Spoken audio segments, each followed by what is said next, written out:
Mkutano mkuu umemalizika katika eneo hili la mkoa wa Kigoma, lengo likiwa ni kutathmini ni namna gani ya kuweza kuwalinda watumiaji wa vyombo vya baharini, ambapo afisa mfawidhi wa TASAC mkoa wa Kigoma Adam Mamilo ameweza kuzungumzia ni namna gani ambavyo wamepanga mikakati kwa ajili ya kusolve changamoto hiyo. Tumekuwa tukitoa elimu endelevu. Kwa hiyo maelekezo ni kwamba wamiliki na waendesha vyombo vidogo vya majini basi waendelee kuchukua hatua na kufuata sheria na kanuni zinazoongoza usafiri wa vyombo vya majini. Kwa maana ukiukwaji huo kwa wale ambao wanabainika, basi sisi huwa tunachukua hatua wa kuwazuia au kutoa adhabu za faini kwa pale ambapo watakapobainika. Kwa ili kuepusha hizi adhabu za mara kwa mara na kufungia vyombo vyao, basi kwa kupitia elimu hii tunawaelekeza waanze kuchukua hatua sasa wa kutii sheria na kanuni ambazo zinaongoza katika usafiri wa vyombo vya majini. Maelekezo mengine ambayo tunatoa kwa waendesha vyombo vya majini, hasa hawa vyombo vidogo vya majini, ikiwemo maboti ya kubeba abiria, maboti ya kubeba mizigo pamoja na vyombo vya uvuvi, tunawaelekeza basi pale ambapo wanapokuwa wanapata taarifa za hali ya hewa waweze kuzitumia, kwa sababu ukiangalia vyombo vingi vinaopata ajali ziwani, moja ya sababu ni hali ya hewa.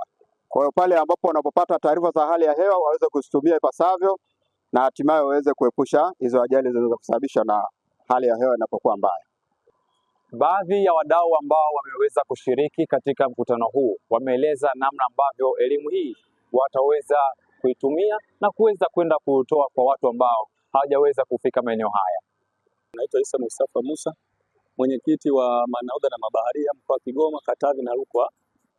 Tulikuwa tumechelewa kwa sababu sisi kama tumepata elimu ya usalama majini, lakini wamiliki na wao ilikuwa ni muhimu sana wapate hii elimu, kwa sababu wao ndio wanayomiliki vyombo hivyo vinavyosafirishwa na mabaharia wetu. Lakini kama wangekuwa hawajaendelea kupata elimu, ndio maana ulikuwepo ukinzani mkubwa.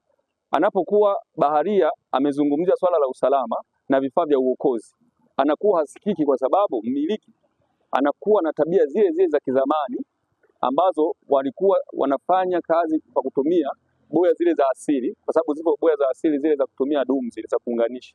Lakini kwa kuwa mwalimu leo ametuambia kama zipo life jacket ambazo zina viwango vikubwa, lakini pia tusitumie life jacket tu, tutumie hata life link pamoja na vifaa vya mawasiliano kama radio call pamoja na compass kwa ajili ya usalama pia wa vyombo vyetu, kuanzia sisi mabaharia pamoja na usalama wa mizigo ile inayosafiri kwenye vyombo vile vya maji. Lakini pia amesisitiza na swala la mawasiliano kuhusu hali ya hewa.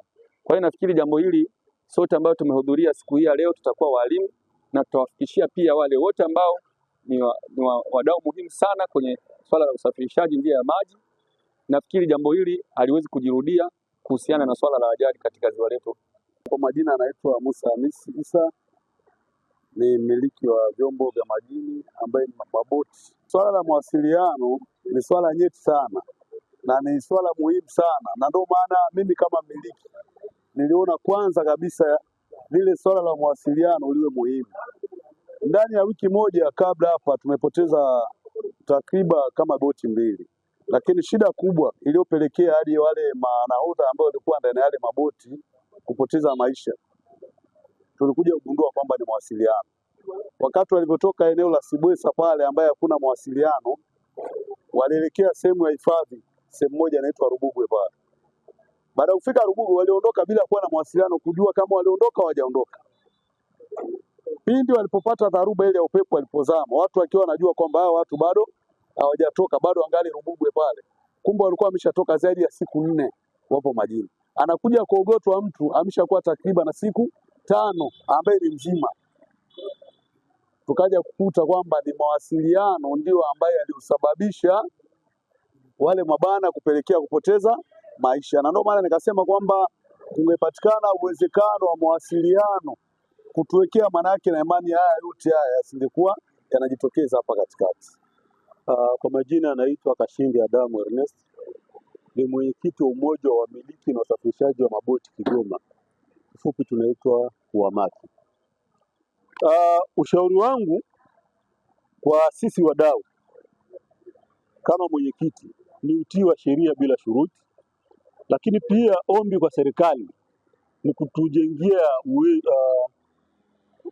mawasiliano, angalau vijiji vyote viwe na mawasiliano ili tuwe tunawasiliana, kwa sababu kuna maboti ambayo tumeyapoteza kwa sababu ya mawasiliano. Wamepata shida, hakuna mawasiliano, ndio maana yametokea ya kutokea. Kwa hiyo sisi kama wadau tutekeleze yale yanobidi kutekelezwa, lakini pia na serikali watekeleze kwa upande wao. Mfano, TASAC Kigoma hawana faiba ya uokozi na ndio wadhibiti wa vyombo majini, hawana faiba, hawana hata injini ya kukodi, hawana. Sasa wanadhibiti nini ziwani? Kwa hiyo serikali iliangalie hili nalo kwamba TASAC wawe kama trafiki kwenye barabara, gari zinaondoka, trafiki wanakuwepo barabarani, na maboti yanaondoka, meli zinaondoka, TASAC wanakuwepo majini, kwa sababu TASAC Kigoma wana mtumishi mmoja tu ambaye ni afisa mfawidhi wa TASAC peke yake, hana stafu wengine ambao wanaweza kumsaidia shughuli.